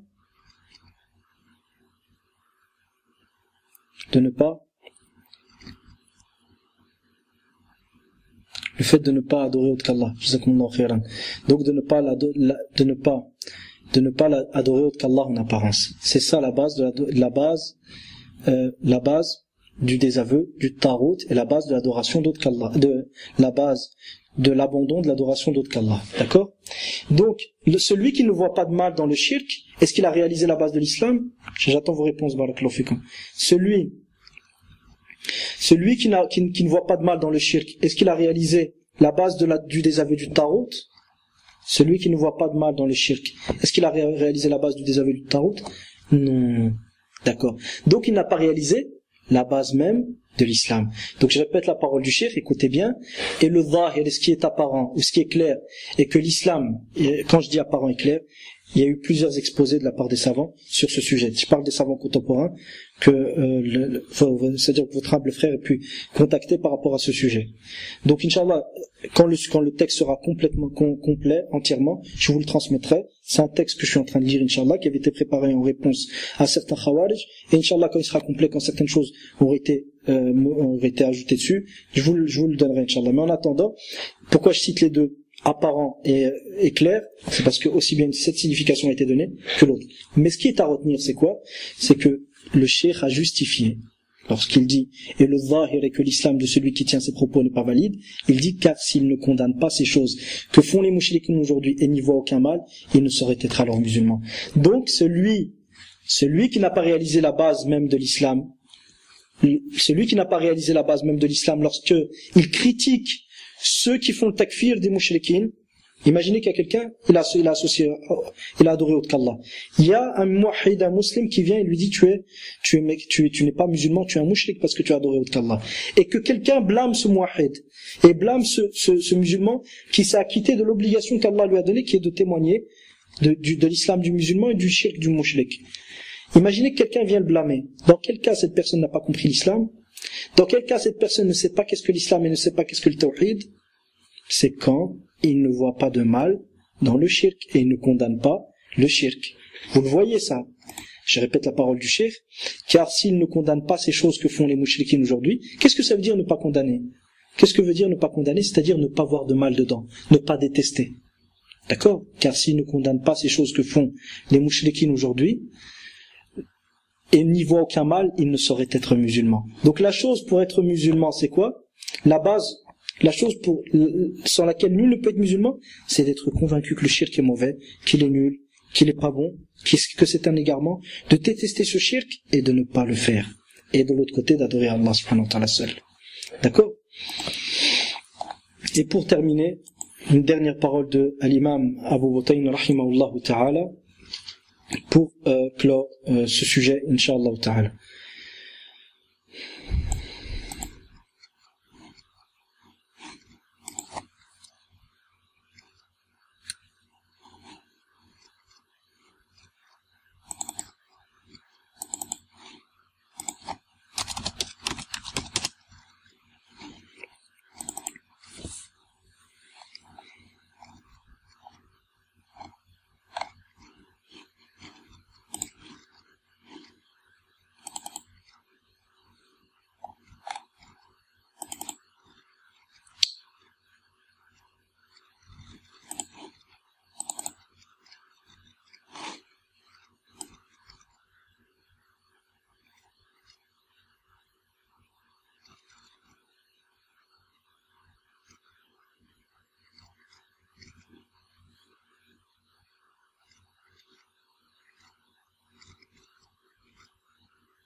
Par rapport à une autre chose aussi, je tenais à rappeler le tafsir de l'imam al-Tabari, rahimahullah, par rapport au verset « Quiconque désavoue le tarot et tout en croyant en Allah aura alors ses silences la plus solide. » Voici ce que dit l'imam al-Tabari. Il dit, rahimahullah, quiconque désavoue le tarot, c'est-à-dire quiconque renie la seigneurie de tout ce qui est adoré en dehors d'Allah. Regardez comment il l'explique. Quiconque désavoue le tarot, c'est-à-dire quiconque renie la seigneurie de tout ce qui est adoré en dehors d'Allah. Fayakfur biha, en la désavouant. D'accord? Celui qui renie la seigneurie de tout ce qui est adoré en dehors d'Allah, en la désavouant, wa yu'min billah, et tout en croyant en Allah, yaqul wa yusaddiq billah, c'est-à-dire qu'il croit en Allah, annahu ilahu, qu'il croit qu'Allah est sa seule divinité, son seul Seigneur, wa rabbuhu wa ma'buduhu, est le seul qui mérite d'être adoré. Celui qui agit de la sorte, c'est-à-dire, il renie l'adoration de tout ce qui est adoré en dehors d'Allah, et qu'il est convaincu qu'Allah est son seul Dieu, son seul Seigneur et le seul endroit d'être adoré. Faqad istamsaka bil urwati al-wuthqa, celui-ci aura saisi l'anse la plus solide. C'est-à-dire faqad tamassaka bi awthaqi ma yutamassaku bihi min talab al-khalas nafsi min adhab Allah wa iqabi. C'est-à-dire que celui-ci se sera tenu et se sera attaché à la chose la plus importante à laquelle on puisse s'attacher pour sauver son âme du châtiment d'Allah et de sa punition. Celui qui agit de la sorte, il se sera attaché à la chose la plus importante à laquelle on puisse tenir pour sauver son âme du châtiment d'Allah et de sa punition. Qui est cette personne qui se sera attachée à la chose la plus importante à laquelle on puisse tenir pour sauver son âme du châtiment d'Allah et de sa punition? C'est celui, je répète la parole de Tabari, celui qui renie la seigneurie de tout ce qui est adoré en dehors d'Allah, en la désavouant, fayakfur bihi. De cette manière, il l'aura désavoué. Wa yu'min billah, il croit en Allah. Yaqul, c'est-à-dire qu'il est convaincu et qu'il sait, qu'il croit qu'Allah est son seul Dieu, son seul Seigneur et le seul à même d'être adoré, le seul qui mérite d'être adoré. Celui qui fait ça, il sera alors musulman, il aura alors tenu et se sera alors attaché à l'anse la plus solide. Et regardez ce que dit l'imam Ibn Kathir, rahimahullah. Et je vais citer d'autres versets aussi, excusez-moi, vu l'importance, pour montrer le sens de la ilaha illallah, le sens de la base de l'islam. Allah Ta'ala dit yunazzilu al-malaikata bir-ruhi min amri ala man yasha'u min ibadihi an anziru annahu la ilaha illa ana fattaquni. Et Allah fait descendre les anges bir-ruhi min amri. Afwan, ici ça je ne saurais pas le traduire. Quoi qu'il en soit, dans ce verset Allah subhanahu wa ta'ala nous montre que les anges descendent sur ceux qu'il aura élu parmi sur ceux à qui qu'il aura élu parmi ses serviteurs, pour leur dire prévenez les gens qu'il n'y a d'autre véritable divinité que moi, adorez-moi donc, craignez-moi donc, c'est-à-dire préservez-vous donc de mon châtiment en m'adorant moi seul. Et Allah subhanahu wa ta'ala dit wa ma arsalna min qablika min rasulin illa nuhi ilayhi annahu la ilaha illa ana fa'budun, et nous n'avons envoyé de messagers avant toi si ce n'est qu'on lui ait révélé que nul ne mérite d'être, qu'il n'y a de véritable divinité que moi, adorez-moi donc. Et les autres versets, on les avait cités auparavant. Maintenant, regardez ce que dit l'imam Abu Butayn rahimahullah ta'ala. Donc l'imam Abu Butayn a été questionné, donc ça on l'avait déjà cité à plusieurs reprises. Su'ila rahimahullah, comme on voit dans le Durar al-Sanni à volume 10, page 406 jusqu'à 408, au sujet de ceux la ya'rifu al-iman billah, au sujet de ceux qui ne connaissent pas la foi en Allah. Bien sûr, ça c'est ceux qui posent la question, c'est de cette manière dont ils décrivent les gens au sujet desquels ils vont poser la question pour savoir est-ce qu'ils sont musulmans ou pas. Pour continuer, est-ce que vous êtes tous avec moi encore?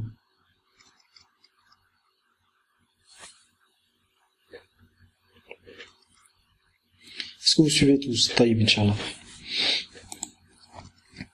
Donc, l'imam Abu Butayn rahimahullah a été questionné au sujet de gens qui ne connaissent pas la foi en Allah. Bien sûr, comme j'ai dit précédemment, c'est selon le jugement et la considération de ceux qui posent la question. Ceux qui posent la question considèrent que ces gens ne connaissent pas le sens de ne connaissent pas la foi en Allah. On va voir ce qu'il va dire l'imam lorsqu'il va répondre rahimahullah. Fasu'ila rahimahullah amman la ya'rifu al-iman billah, donc au sujet de gens qui ne connaissent pas la foi en Allah, wala ma'ana al-kufr bit-taghut, ni le sens du désaveu du taghut. Wa hadhihi halatu al-akthari mimman ladayna. Et cette situation est celle de la majorité des gens que nous avons chez nous, c'est-à-dire que nous avons là où nous habitons. يدعي الإسلام ويلتزم شرائعه الظاهرة ويزعم حب أهل الحق وينتسب إليهم على الإجمال. Il s'affilie à l'islam, il prétend être musulman et s'attache à ces législations, aux législations apparentes de l'islam, entre parenthèses telles que la salat et d'autres, ويزعم حب أهل الحق, et il prétend aimer les gens de la vérité, وينتسب إليهم على الإجمال, d'une manière générale, il s'affilie aux gens de la vérité. وأما على التفصيل, mais quand on rentre dans les détails, فيبغض أهل الحق, il déteste les gens de la vérité, du tawhid. يبغض أهل التوحيد, il déteste les gens du tawhid quand on rentre dans les détails. ويمقتهم, et il est en colère contre eux. ويرى منهم الخطأ في الأمور التي تخالف عادته, et toutes les choses que les gens du tawhid font et qui s'opposent à ce à quoi il s'est accoutumé, il considère que les gens du tawhid sont dans le faux. Car il considère à ce moment-là que tout ce qui s'oppose à ce qu'il a toujours su est une erreur. Car ce qu'il a dans son esprit, et ce qu'il a à l'esprit, c'est que les choses et les choses que font les gens et sur lesquelles il a connu les gens, c'est-à-dire les choses qu'il voit les gens faire, que c'est ça la religion. Et il ne connaît pas de preuves qui remettent en cause ce qu'il prétend. Et il ne se retourne pas non plus aux preuves et n'y prête aucune attention. Car il considère que la religion, c'est ce que manifeste et montre ceux qui s'affilient à la religion, c'est-à-dire il considère que l'islam, c'est ce à quoi s'affilient, c'est ce que montrent les gens qui s'affilient à l'islam. Quelle est donc la situation, c'est-à-dire est-ce qu'il est musulman, il n'est pas musulman, quelle est donc la situation de celui dont les caractéristiques sont comme on vous a cité, c'est-à-dire celui qu'on vient de citer et celui qu'on vient de décrire, quelle est sa situation? Puis, et d'autres, et encore, nous en avons encore d'autres, et ils sont très nombreux, qui ouvertement montrent leur haine et leur hostilité envers les gens de la vérité. Et ils font tout pour suivre les défauts des gens de la vérité, et de trouver leurs erreurs.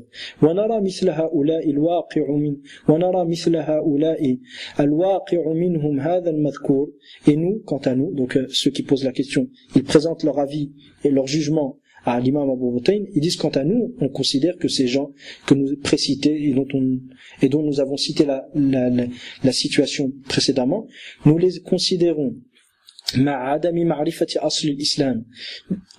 les considérons du fait qu'ils ne connaissent pas la base de l'islam, nous les considérons mécréants.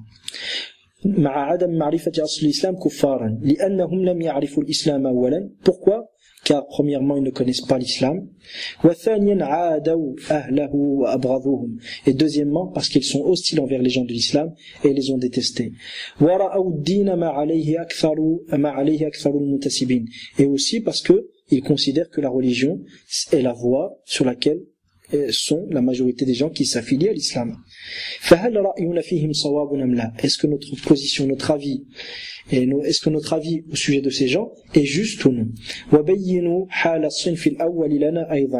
Et pouvez-vous nous exposer aussi la situation de la première catégorie qu'on a mentionnée aussi? Est-ce qu'on peut les qualifier de mécréants ou non? فأجاب كما في الدرر السنية المجلد العاشر الصفحة 8 بعد 104 والعاشرة بعد 104. Donc il a répondu à la page volume 10 page 408 et 410 page 408 jusque 410, et il répond حكم الصنفين المسؤول عنهما. Le statut des deux catégories que vous avez, au sujet desquelles vous posez une question. Al-mawsoufati halahuma, et dont vous avez décrit la situation. Yarji'u ila shay'in wahid. Écoutez bien l'ikhwa. Voilà, que l'on fait comme soyez attentifs. Donc, le jugement, le statut des deux catégories au sujet desquelles vous posez la question, et dont vous avez décrit les situations, revient à une seule et même chose. Écoutez bien. Wa huwa, et cette chose est, إن كان الرجل يقر بأن هذه الأمور الشركية التي تفعل عند القبور وغيرها من دعاء الأموات والغائبين وسؤالهم قضاء الحاجات وتفريج الكربات والتقرب إليهم بالنذور والذبائح أن هذا شرك وضلال ومن أنكره هو المحق ومن زينه ودعا إليه فهو شر من الفاعل فهذا يحكم بإسلامه لأن هذا معنى الكفر بالطاغوت والكفر بما يعبد من دون الله. Donc voilà ce qu'il dit. Ça revient à une seule et même chose. Quelle est cette chose?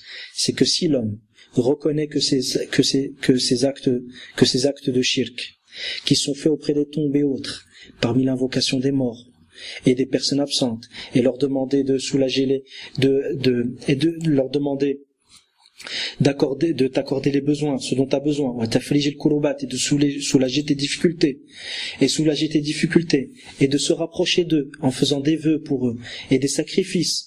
Celui qui reconnaît que toutes ces choses sont du shirk et sont un égarement, et qu'il reconnaisse que celui qui blâme ces choses-là est en droit, et que celui qui l'embellit et invite les gens à ces choses-là, ces actes de shirk, est pire que celui qui le fait, s'il agit de la sorte, celui-ci on jugera de son islam.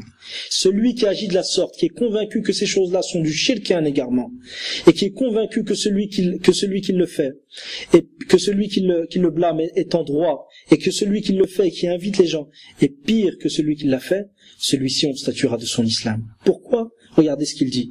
Li'anna, et je répète ce que j'avais dit précédemment, c'est que la particule lam dans la langue arabe est une particule qui a pour objectif de justifier le statut, le hukm cité précédemment. Donc lorsque le cheikh dit que celui qui blâme ces actes-là est un musulman, il va justifier ça après par la particule lam ou ta'lil. Il dit li anna hadha ma'na al-kufr bit-taghut. Il dit car ceci est le sens du désaveu du taghut. Car ceci est le sens du désaveu du taghut. Et ceci est le sens du désaveu de tout ce qui est adoré en dehors d'Allah. Je répète, car ceci est le sens du désaveu du taghut et le désaveu de tout ce qui est adoré en dehors d'Allah. Je vais continuer, Inch'Allah, mais une parenthèse ici. Donc, lorsque on dit que le désaveu du taghut, c'est d'être convaincu que le shirk est mauvais et que c'est un égarement, de le détester, de l'abandonner, on n'a rien inventé. Regardez l'imam Abu Batin, rahimahullah ta'ala. Regardez ce qu'il dit. Jusqu'à ce que l'imam, il continue, il dit, regardez, فإذا اعترف أن هذه الأمور وغيرها من أنواع العبادة محض حق الله تعالى. Donc il va encore mettre la lumière sur ce qu'il a dit précédemment dans ce qui va suivre. Il dit, et si maintenant il reconnaît que ces choses qui ont été citées, les actes de shirk qui ont été cités précédemment, et autres parmi les formes d'adoration sont s'il reconnaît que ces choses, c'est-à-dire la demande de secours, la demande d'aide, demander de soulager les difficultés, demander les choses dont on a besoin, et que seul Allah subhanahu wa ta'ala peut faire, s'il reconnaît que ces choses-là sont parmi les formes d'adoration, que ces choses-là et autres parmi les formes d'adoration sont un droit exclusif à Allah, la tasluhu li ghayrihi, mahdu haqqillahi ta'ala la tasluhu li ghayrihi, et qu'aucunement et en aucun cas on ne peut faire ces choses-là, ces actes d'adoration pour autre qu'Allah, la malakin muqarrab wala nabiyyin mursal, ni un ange rapproché, ni un prophète envoyé, fadlan an ghayrihima, que dire donc de d'autres que les anges et les prophètes, fahadha haqiqatul iman billah, celui qui aura agi de la sorte et qui aura été convaincu que les actes d'adoration sont le droit exclusif d'Allah subhanahu wa ta'ala, celui qui agit de la sorte et qui n'adore qu'Allah et lui donne aucun associé, celui qui agit de la sorte, s'il aura réalisé la réalité de la foi en Allah. فَهَذَا حَقِيقَةُ الْإِيمَانِ بِاللَّهِ. Celui qui agit de la sorte, ceci sera la réalité de la foi en Allah. وَالْكُفْرِ بِمَا يُعْبَدُ مِن دُونِ اللَّهِ. Et le désaveu de tout ce qui est adoré en dehors d'Allah. قال النبي صلى الله عليه وسلم, puis il cite la parole du prophète صلى الله عليه وسلم, من قال لا إله إلا الله, celui qui dit la ilaha illallah, وكفر بما يعبد من دون الله, et désavoue tout ce qui est adoré en dehors d'Allah, حرم ماله ودمه وحسابه على الله, son sang et ses biens seront alors sacrés, entre parenthèses ici, par la sacralité de l'islam, et son jugement reviendra à Allah, c'est-à-dire à Allah Ta'ala, à savoir est-ce qu'il est sincère ou pas.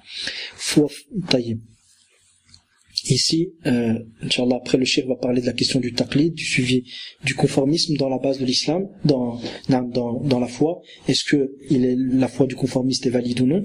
Quoi qu'il en soit, ça c'est pas le sujet principal, donc on va sauter ce passage-là. Mais une parenthèse avant, on voit bien que le cheikh considère que celui qui reconnaît que les actes d'adoration sont un droit spécifique à Allah subhanahu wa ta'ala, que personne d'autre les mérite, et qui n'adore qu'Allah, lui donne aucun associé, que celui-ci aura réalisé la base même de la foi en Allah et du désaveu du Tarot. Donc, on n'a rien inventé. Ces choses-là ont été dites par les savants. Et alhamdulillah, nous ne faisons que transmettre, comme vous pouvez le constater, jazakumullahu khairan. Jusqu'à ce que le cheikh dit, wa amma man qala, puis il parle de celui qui n'a pas réalisé la base de l'islam. Regardez ce qu'il dit. Wa amma man qala.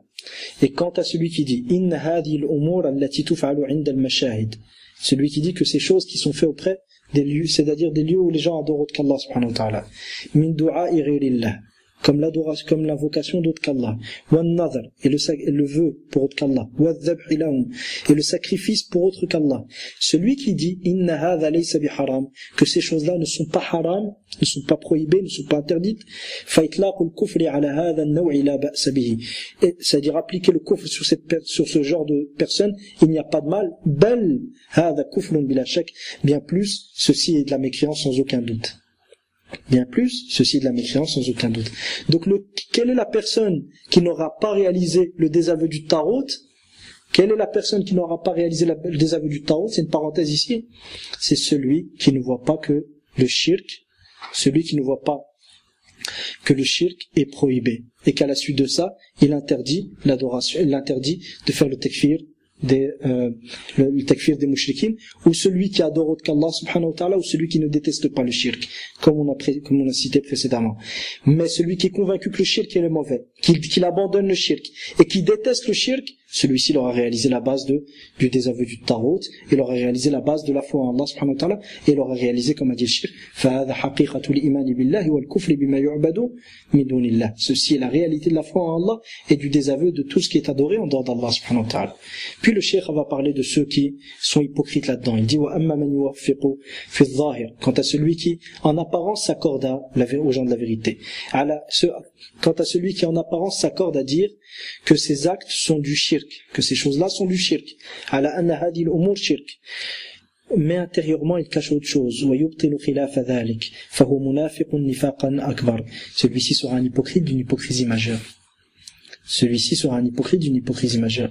فإن كان يظهر منه بغض من قام بهذه الدعوة الإسلامية عامة فهذا دليل نفاقه. Si maintenant de cette personne il apparaît d'une manière générale qu'il déteste tous ceux qui appellent à cette da'wa islamique, qui est d'adorer Allah, de lui donner aucun associé, cela sera une preuve de son hypocrisie. Cela sera une preuve de son hypocrisie. Wa barakallahu fikum. Mais simplement, juste une chose avant de terminer. Méditez. Unzur kayfa ishtarata an ya'taqida butlan ibadati ghayri Allah ta'ala. Regarde comment le cheikh a mis comme condition pour être musulman d'être convaincu de l'invalidité et de la fausseté de l'adoration d'autre qu'Allah, et que cette adoration d'autre qu'Allah elle n'est pas en accord avec la guidée et la voie des messagers, et qu'Allah n'en est pas satisfait, que celui qui a réalisé ces points-là, lui il sera musulman. Bien que ceux au sujet desquels la question a été posée vivent dans un endroit où l'ignorance a pris le dessus, et que le shirk et le kufr ont pris le dessus dans cette terre-là. Et que les gens sont hostiles vers les gens du tawhid, et que les gens s'allient, justement, ils se désavouent des gens du tawhid en se rapprochant des gens du shirk. Quoi qu'il en soit, barakallahu fikum, ce qu'il y a à retenir, c'est que pour être musulman, la base de l'islam, comme on l'a vu précédemment, c'est l'adoration d'Allah subhanahu wa ta'ala seul, l'abandon de l'adoration de tout autre qu'Allah. Lorsqu'on parle d'abandon de l'adoration de tout autre qu'Allah, elle se résume à 3 points. Être convaincu de la validité de l'adoration d'autre qu'Allah, détester l'adoration d'autre qu'Allah, et abandonner l'adoration d'autre qu'Allah. D'accord? Après, le takfir du tarout, le takfir des alliés du tarout, le takfir de ceux qui font du shirk, des mushrikines, c'est une obligation. C'est une obligation de l'islam. Une des obligations de l'islam, au sens où celui qui se trompe, dans certains cas il peut être excusé, dans d'autres cas il peut ne pas être excusé, mais quoi qu'il en soit, même si on l'excuse pas dans certains cas, on ne justifie pas ça par le fait qu'il n'a pas compris l'islam, ou qu'il n'a pas réalisé la base de l'islam, ou qu'il ne sait pas le sens de la ilaha illallah, et ainsi de suite parmi les khuza'balat, les histoires à dormir debout rapportées par certains khawarij, qu'Allah nous en préserve. Wa barakallahu fikum, wallahu ta'ala a'la wa a'lam. Inch'Allah, Allah demeure le plus savant. J'espère que dans ce modeste exposé, vous avez pu comprendre certaines réalités qui sont importantes. Jazakumullahu khairan. S'il y a des questions, Inch'Allah, les frères Abou Moussab peuvent vous répondre. Wa sallallahu wa sallam wa baraka ala nabiyyina Muhammad wa ala alihi wa sahbihi ajma'in. Wa sallallahu tabaraka wa ta'ala li wa lakum al-ikhlasa wa as-sidqa fi al-qawli wal 'amal. Wa nas'aluhu tabaraka wa ta'ala an yamunna alayna bi husn khatima وأن يغفر لنا ذنوبنا ويكفر عنا سيئاتنا ويثبت أقدامنا وينصرنا على القوم الكافرين ونسأله تبارك وتعالى أن يعز الإسلام وأهله ويذل الشرك وأهله ونسأله تبارك وتعالى أن يفك أسر إخواننا وأخواتنا وعلمائنا ومشايخنا من سجون الطواغيت وأن يردهم إلى أهليهم سالمين غانمين غير خزايا ولا مفتونين غير مبدلين ولا مغيرين ونسأله تبارك وتعالى أن يلحقهم بدار الصالحين دار العزة والكرامة والتوحيد ونسأله تبارك وتعالى أن يحفظ المستضعفين من المؤمنين اللهم احفظهم بحفظك وارعاهم برعايتك اللهم احفظهم بحفظك فأنت خير حافظا وأنت أرحم الراحمين اللهم انزل السكينة والطمأنينة على قلوبهم اللهم ثبت أقدامهم اللهم ثبت قلوبهم وأقدامهم يا رب العالمين اللهم فك أسر إخواننا وأخواتنا يا رب العالمين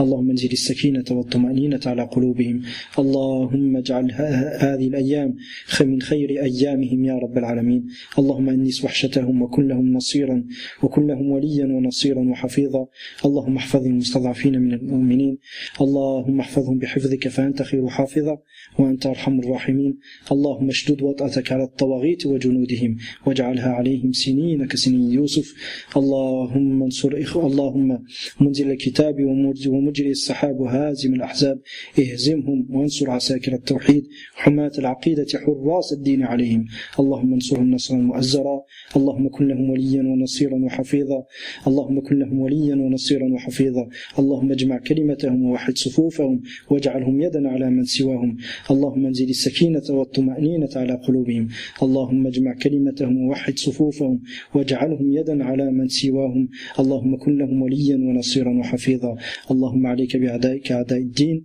اللهم عليك بهم يا رب العالمين اللهم أرنا فيهم يوما أسود اللهم أرنا فيهم يوما أسود يوما كيوم عاد وثمود اللهم إنك ولي ذلك والقادر عليه اللهم لك جند السماوات والأرض يا رب العالمين اللهم إن الحكم حكمك يا رب العالمين اللهم لك جند السماوات والأرض يا رب العالمين اللهم عليك بهم عاجلا غير آجل اللهم أرنا فيهم عجائب قدرتك اللهم أرنا فيهم يوما أسود يوما كيوم عاد وثمود والله تعالى أعلى وأعلم وبارك الله فيكم الحمد لله رب العالمين وصلى الله وسلم وبارك على نبينا محمد وعلى آله وصحبه أجمعين والسلام عليكم ورحمة الله وبركاته. Une dernière chose, فما كان من صواب فمن الله وحده, tout ce qui a pu être juste ne vient que d'Allah seul. S'il y a une erreur de prononciation, une erreur faite par inattention, ça vient de moi et du shaitan, et Allah et son messager en sont innocents. Wa astaghfirullah. Assalamu alaikum wa rahmatullahi wa barakatuh.